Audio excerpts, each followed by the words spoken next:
What's your favorite kind of pie, James?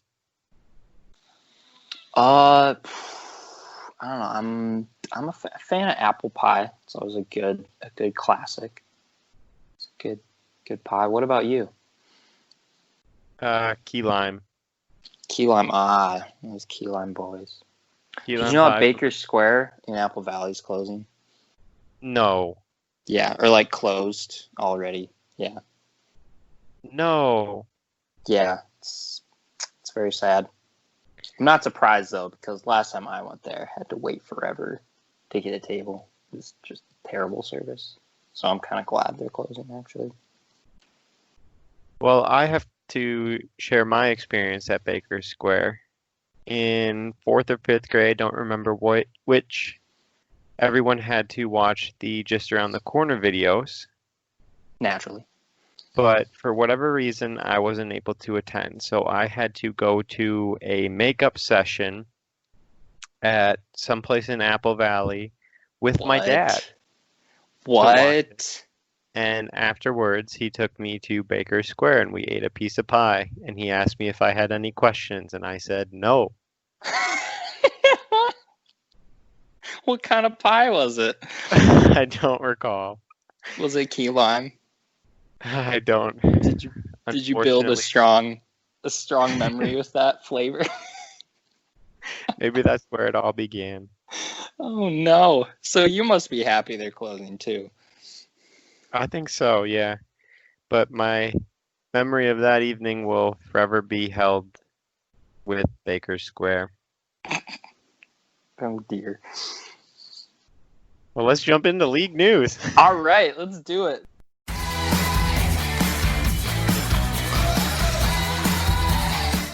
So today, Andrew Smead sent out a SurveyMonkey survey for the proposed league rule changes. Make sure to fill that out when you get the chance sometime this week to have your opinion be heard.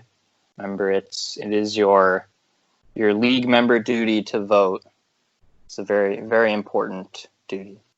This is the one time of the year that you get to have your opinion heard on any league changes that you want to see come through, and we want to make sure that you vote. So if anything does come up, you don't feel like you didn't have the chance to earlier. So make sure to take advantage of this opportunity now.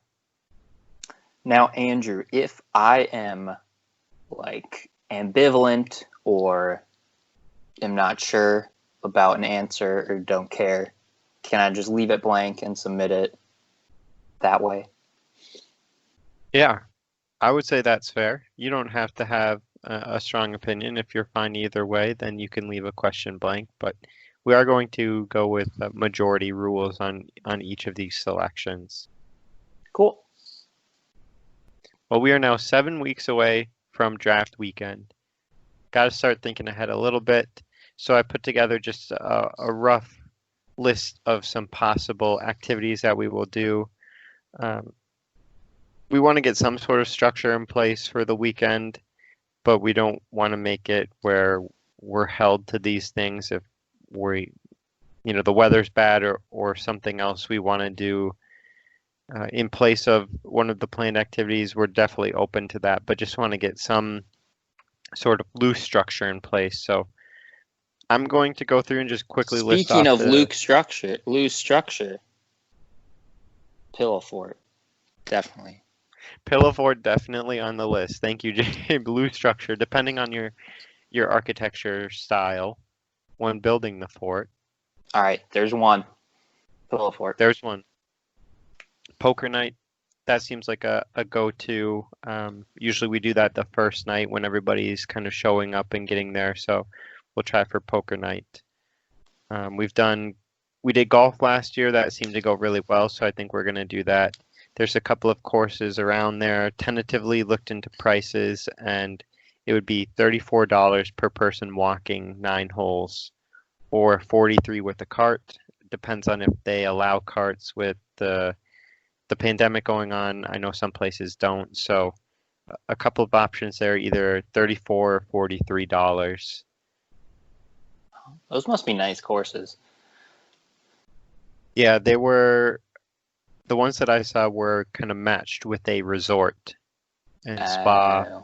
Uh, They were kind of paired up with that. So a little on the pricey side, but that is one thing that I personally had a lot of fun doing. It seemed like everyone there had a good time doing that last year. So oh yeah, totally. we'll look to do the golf competition again. We also did a football game 2 years ago, and that also was a lot of fun. And now that we have an extra day at the cabin, we might be able to fit in both golf and football. Plus, I think we have a yard that we can just play it in. Yeah. I also have spike ball on the list. That is something that I recently played for the first time and had a blast doing it and would love to do that over draft weekend. If it does turn out to be bad weather, we could do some sort of video game tournament. I know a couple years ago we did a Fortnite thing. Um, we could do Madden or NHL or FIFA or 2K or something like that. Have some sort of Smash Bros. Smash Bros. Yep, Rocket League, Ultimate any of Chicken that. Horse. Ultimate Chicken Horse. That game's intense. And of course, we have Jackbox games. I think we've done that the last couple, and that's always been a good filler in between activities while people are getting dressed or showering or whatever. And I'm sure Zach will propose we watch some sort of fish video as we heard the importance of that in his draft preparation. So if anyone Definitely. else does have suggestions on things that might be good activities to do that weekend, send them over to us. And in the coming weeks, we're going to start putting together more of a structure on which days and nights we plan on doing some of these activities. So, Andrew, how is that database coming along? It's coming. I haven't had a ton of time this last week getting some stuff done around the house, so wasn't able to get to it, but getting closer. Adding a few other tabs for things like the Thanksgiving Day Challenge results to track that over the years and also start tracking the results of the golf tournament that we do. So trying to make some enhancements along the way, but it's getting close to getting complete. Definitely will be up by the time that we head to the cabin for draft weekend. Sweet. Well, that's all the league news we have this week. Let's jump over to NFL news. Woohoo! All right. Well, I may have jinxed it, or I may just be a prophet, but the NFL have announced that they are cutting the 2020 preseason in half. They announced that on July 1st. That seems like the right move to do, and I have a growing fear every day that they're going to keep chopping off the season. You know, no preseason might be the next announcement or shorten the season. And every day that fear just grows inside of me that we're not going to have a full season or a season at all. Yeah, but guess can't spend too much time worrying about it since we have zero control, except to social distance and do stuff like that to prevent the spread. In other NFL news, there is some pressure around the Redskins changing their team name. And I'm going to read a tweet here that I found that says investors and shareholders worth a collective $620 billion sent letters to Nike, FedEx, and Pepsi asking the brands to divest from the Washington Redskins unless the team agrees to change its name. I honestly think at this point it's an inevitability that they will change the name with everything that's been going around the United States and now this additional pressure from a business side. It seems like it's going to happen. Now, James, if you had to rename the Washington Redskins, what would you call them? I mean they could keep the name and then just change their logo to potato, and then it's like red potatoes. Oh, sure. Probably not the best. They could change their team name to the Pigskins because, football and pigskin. Also, I guess there was an old Washington football team called the Hogs, maybe. So that could be a tie-in there. Honestly, I feel like there are a lot of good options, and I don't know, FedEx at least listened to that because they have asked the Washington Redskins to change their name, and I mean, if anything is going to get them to change their team name, it will be large sponsors pulling money.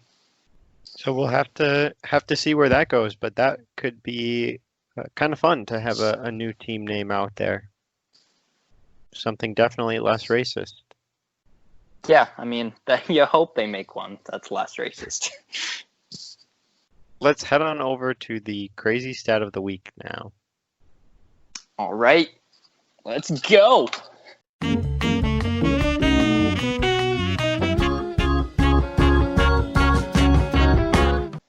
James, you got that squat going? Oh, you know it, baby. Today's stat has to do with a matchup of a couple of our own league members. Ooh. And it is involving two people that we are actually waiting on calendars for, Jake Kessler and Luke Conway. Oh, yes. So Luke has been in the league for all 6 years, and Jake was in the first expansion and has been in the league for 4 years.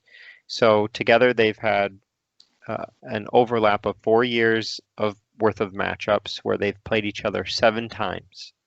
Their record, including their playoff meetings, is 5-2 in favor of Jake. Jake has won 5 of the 7 games. Okay. But Luke has 6.4 more total points for in all of those meetings. Huh. So he has more points for, but he is down by 3 games. He's in a 3-game deficit. Exactly. Dang. I might call that. We had a chance this week to sit down with the second place finisher, Sean Skrbec, to talk about fantasy football and his career in the league. So without further ado, let's jump over to the interview.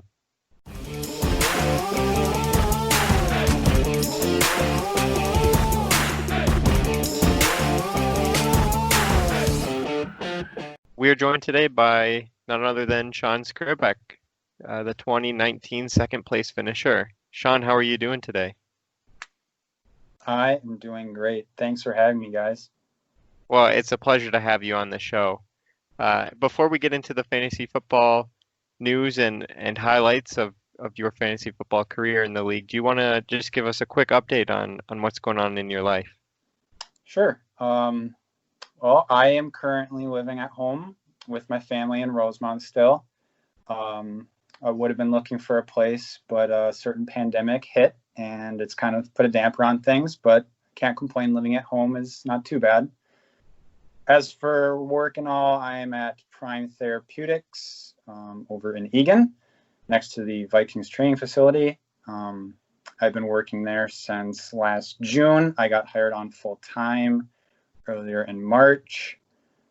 As for my title, I'm a network pricing data specialist who works with the pricing associated with the networks, obviously within the title, for Prime's clients and groups that they have.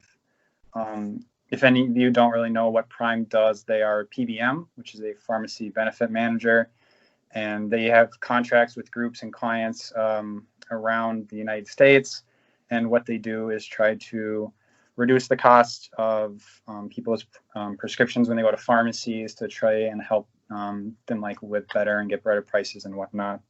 A couple other ones you might have heard of would be like Express Scripts or RX pricing and stuff like that. So as for other things about me, not that much, honestly, with the COVID going on, but now that things are kind of lightening up a little bit, I've started going out golfing a bit more because I need to improve my game.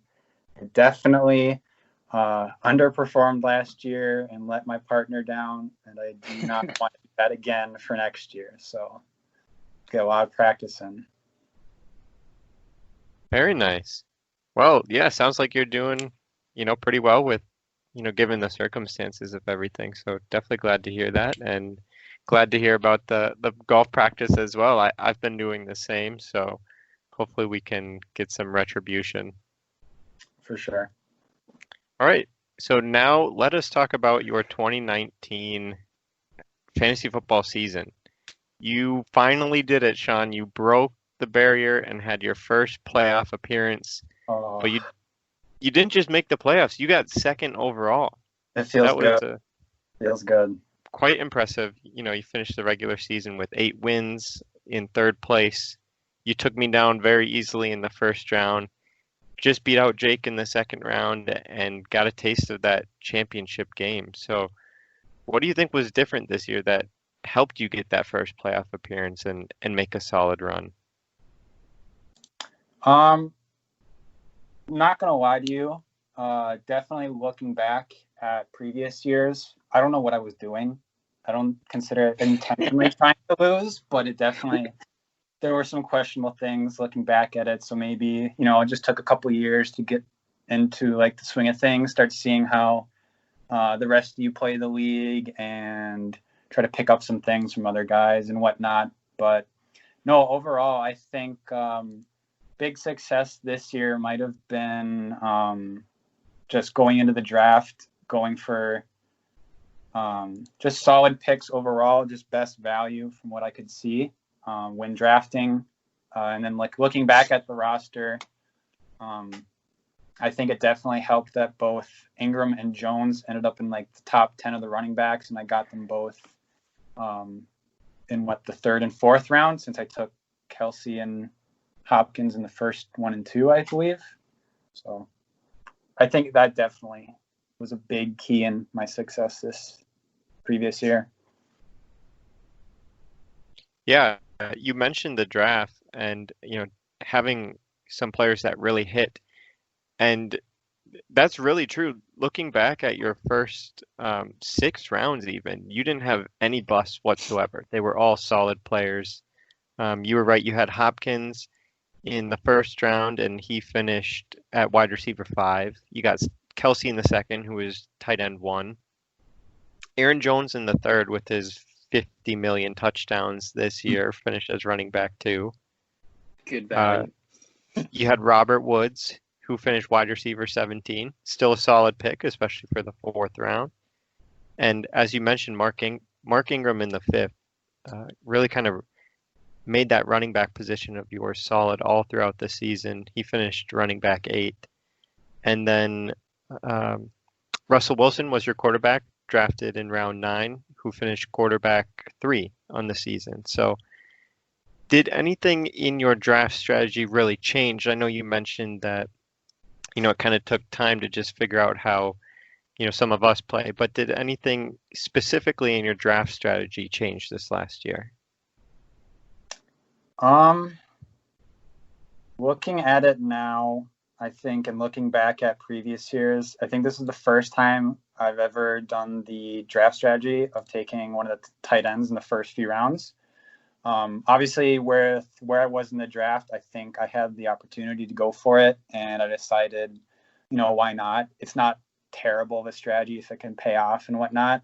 And the return on investment was pretty good. So took a chance this year and decided to shake things up. And, it's not out of the ordinary to see it. So it's not like it's a very questionable pick, like drafting, Tom Brady in the second or fourth, like some other people in our league could do.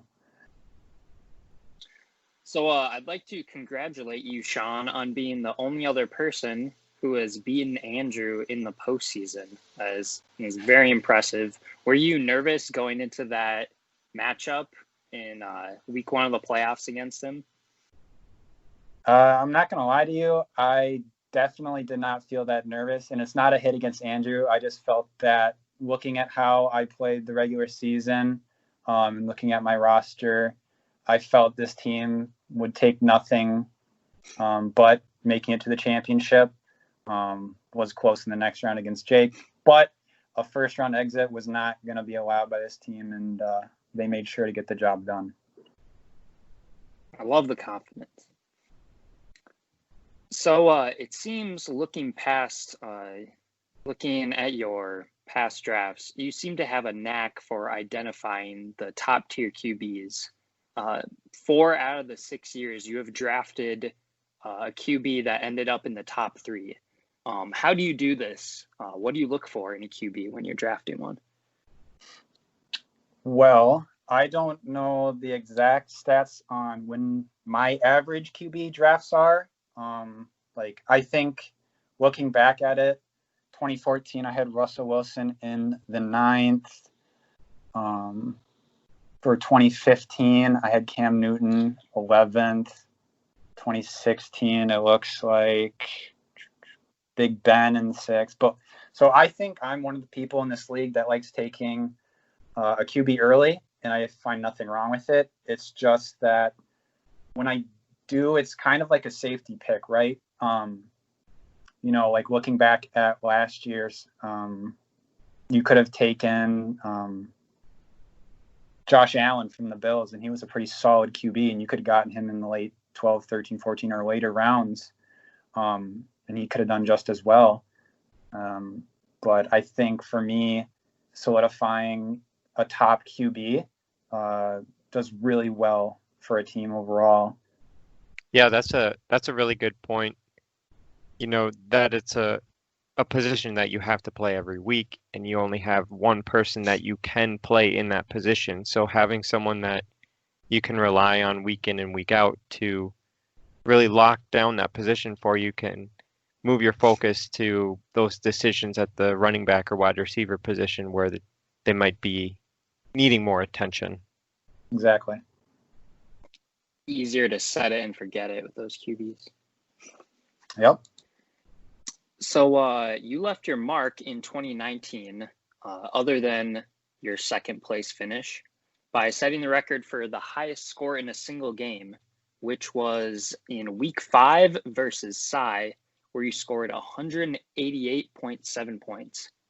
How does it feel knowing that you've set that mark for every single person in the league going forward to shoot for? Yeah, that is hopefully going to be a tough one to beat. And it's kind of shocking looking at it that it happened, because that was, I think, the game Will Fuller went off and got like his 3 touchdowns and got 45 or so points.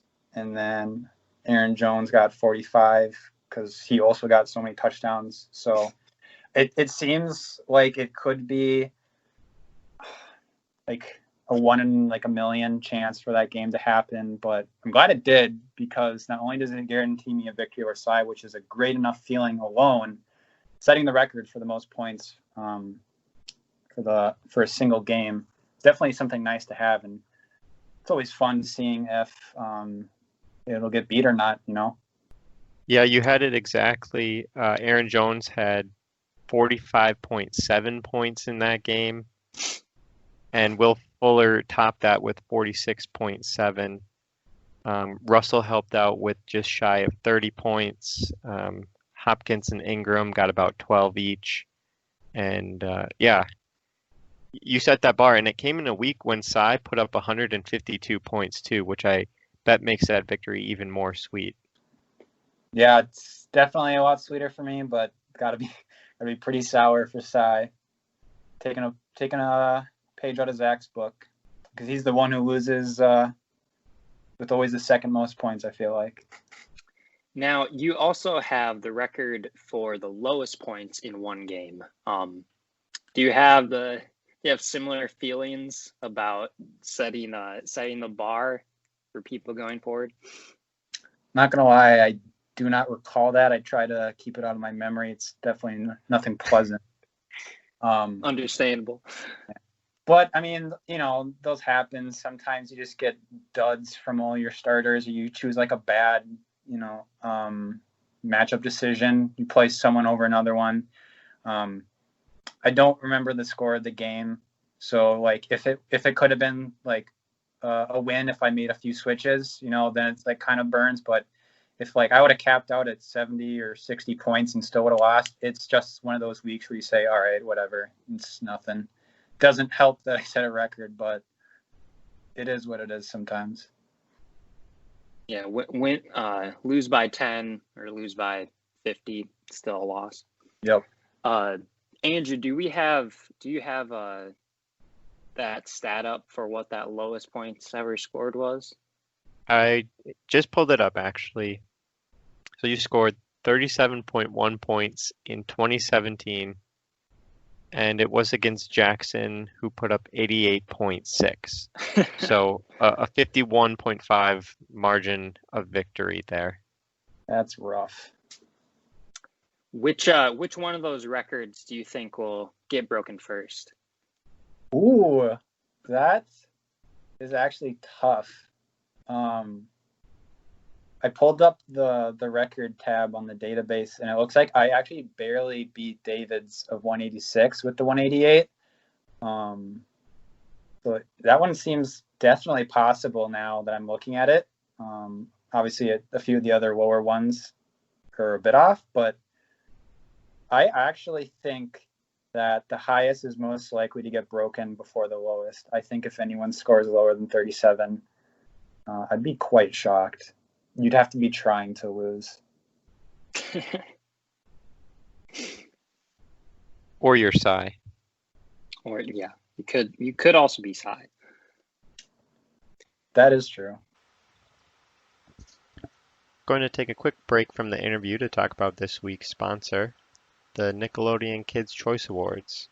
Tune in this Sunday to find out who is going to get slimed. While we have our special guest, Sean Skrbec, on the show, we asked him a couple of would you rather questions. So let's head over to that section now.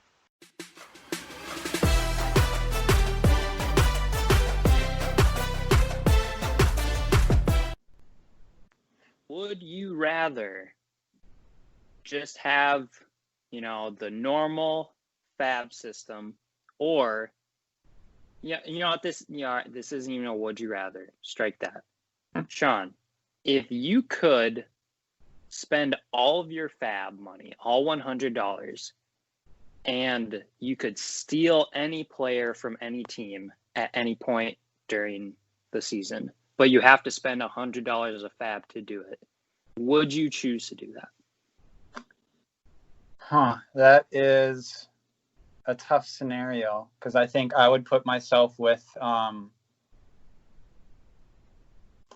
couple of things that are in mind. I can do it any week of the season, or does it have to be like done week one? Any week, but you have to save all your fab money in order to do it. I think I would do it, and I think I would actually have a strategy built around it going ahead, knowing that it was going to happen too. If I had to choose the player, that would obviously just be dependent on who I could take. But if I had to choose someone to steal from, I'm going to get any player from any team. I would have to say I'm going to steal. I would want to steal from Zach for sure. I'm going to knock him down for handing me a loss in the championship. So even if his team is terrible, he has no good players. Well, I mean, I do have to commemorate Zach. I don't think he has bad drafts, as we can see through over the years. He always does exceptionally well with his drafting, and he's always in the top end of the standings. So I don't think he would draft poorly. So I think he'd be one of the best candidates to steal a player from for sure. So would you want to wait, or would you just like, I'll just take Christian McCaffrey before week one just because he's probably going to be the best player? Or would you want to wait a few weeks and then steal Zach's best player, or wait until you play Zach and then steal his player so you get to play him without that player? I definitely wouldn't feel like I want to do it right away, because there's always the opportunity of like, now they just get injured and they're done for the season or something like that.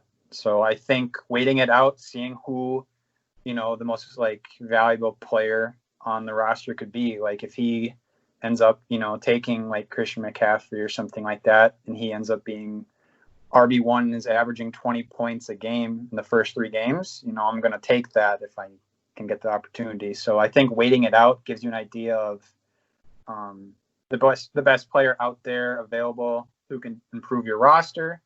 That would be my way of attack. That's a good point. What would you do, James?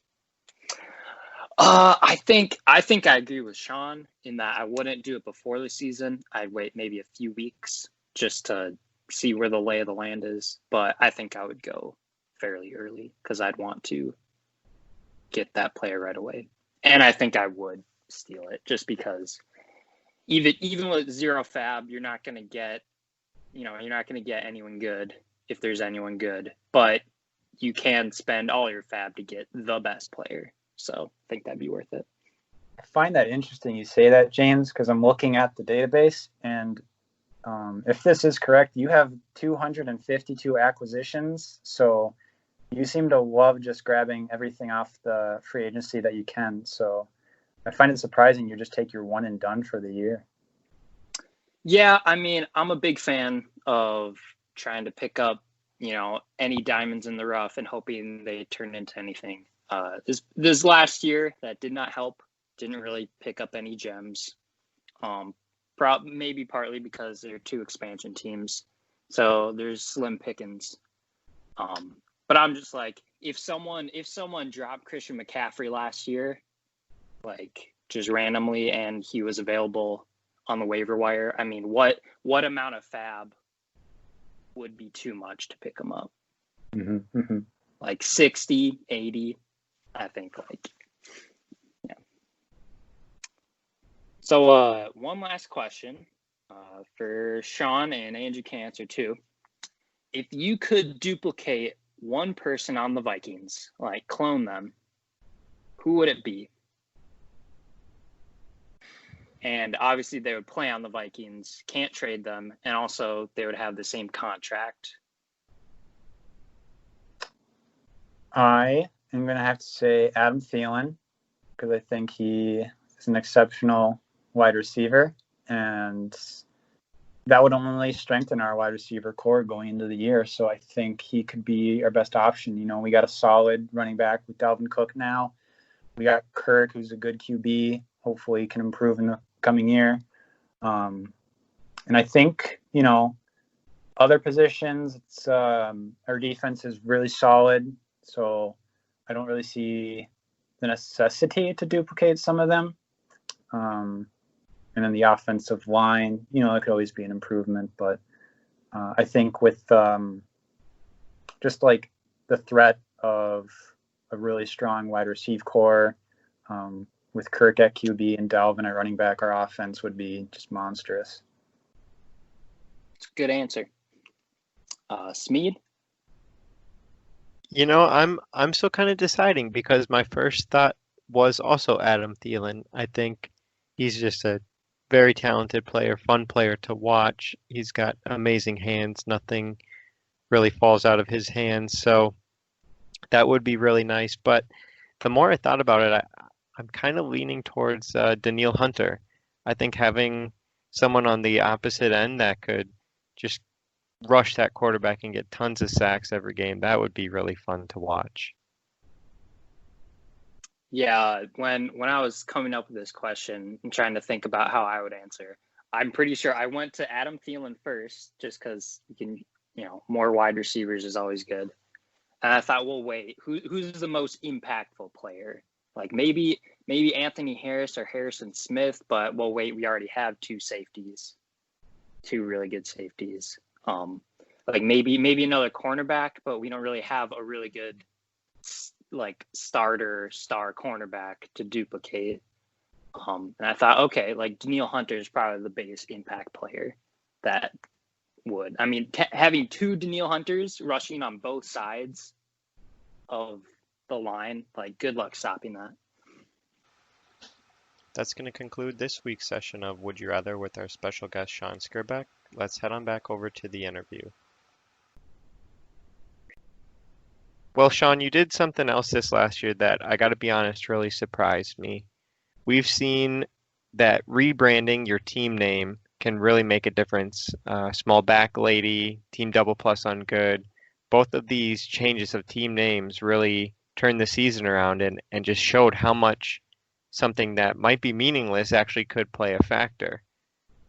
So when you chose to use the same team name this year as you did for the 2016 season when you lost, what was the decision making that went into that? Were you worried about a repeat season having that same team name? It's really tough to say. Sometimes you just think like a team name's a team name, doesn't really mean anything. But obviously, with my punishment being embraced with the Nickelodeon slime, we decided to take that on, see if it could spice things up. It obviously did not. So it's going back to the roots at that point and becoming, the source of error. It's very counterintuitive, though, as the year went very well for us and we could not find many errors. So it seems that rebranding could be something, potentially others in this league might want to look into if they are in a rut and need to turn things around and want to make it to a championship. That's some excellent advice. And have you put any consideration into your team name for this upcoming season? I really haven't.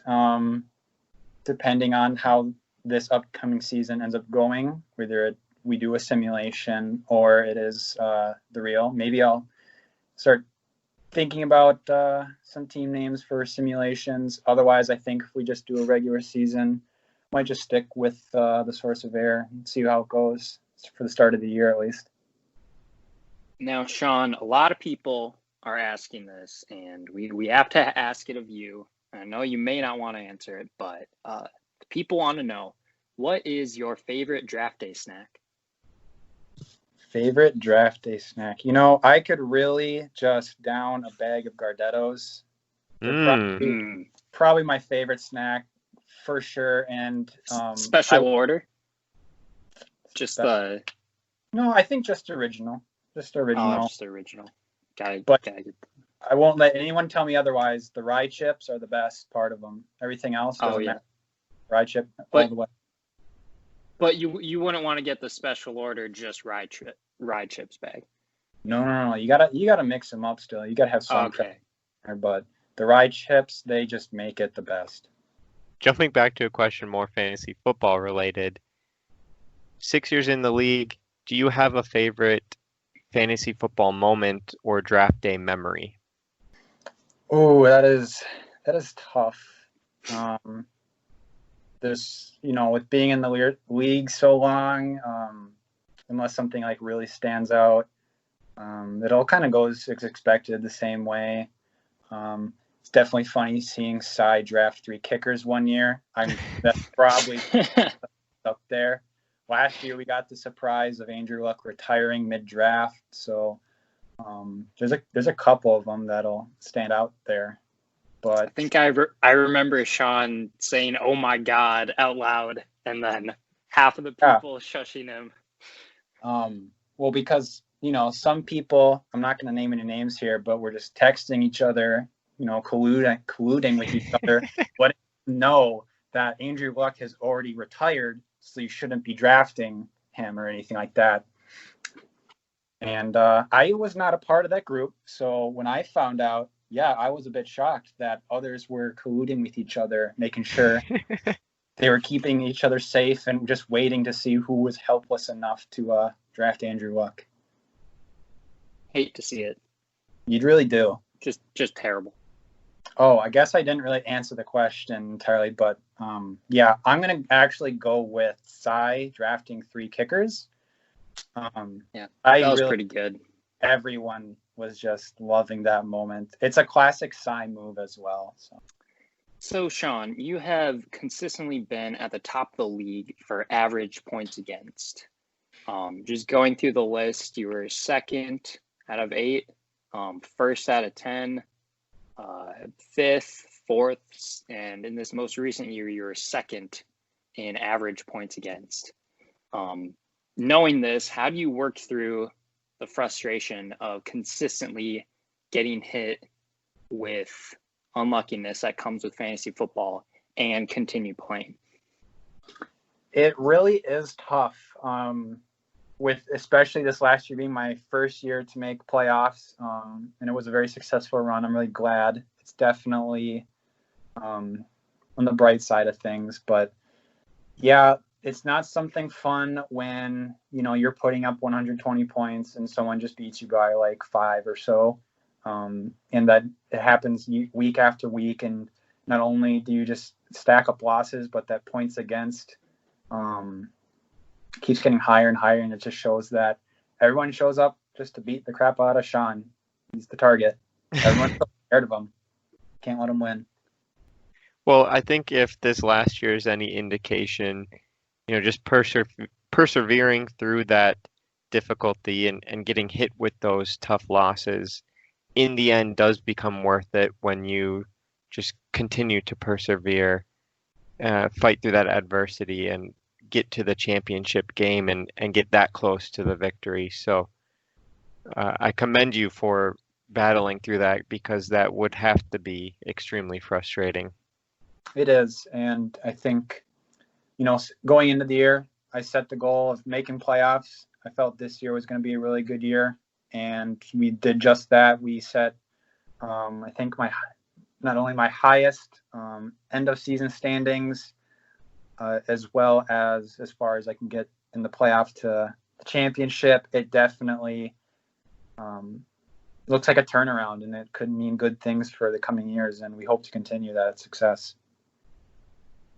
Well, that was a perfect segue into our final question here. You mentioned the last year setting that goal of just making playoffs, because that was the limit that you hadn't reached yet. But now you've reached the playoffs, you've reached the championship game. Is the next goal to get your name on that trophy? And what do you need to do to get to that point in this next season? I think that's always going to be everyone's goal, is to always reach for the championship going in. But I think you got to have some real expectations, and always just saying, yeah, I'm going to go for the championship. It won't always happen, because could end up like me, not make playoffs for 5 straight years. So I think going forward, another playoffs year in the winner's bracket would definitely be a good step in the right direction, another success. If we make it to the championship again, even better.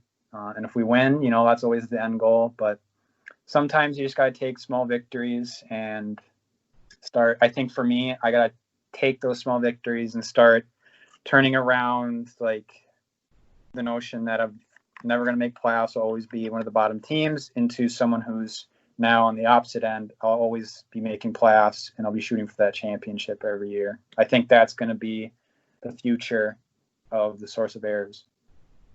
Well, that is very inspiring to hear. Things look promising for you and your team, and we wish you the best of luck in this upcoming season. Thank you for joining us on the podcast this week, and we will see you draft weekend 7 weeks from now. Awesome. Thanks, you guys. Appreciate it a lot.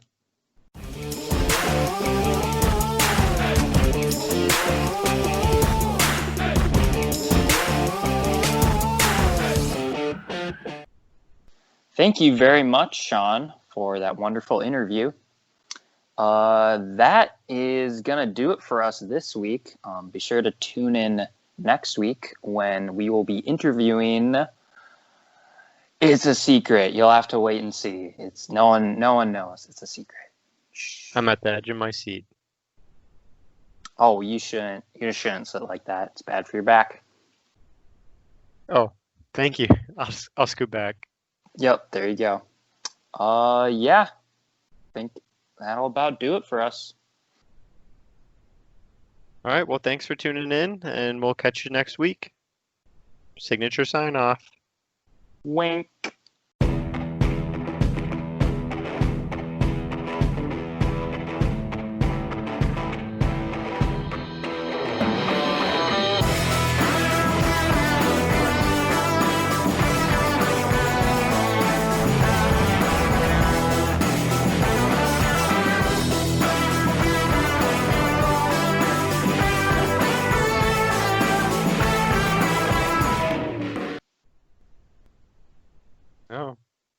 Yeah, that was an awkward situation.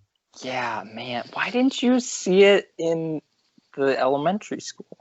I don't know if we were like on a vacation or something. But like they like legally you were required to see it. I guess so, yeah.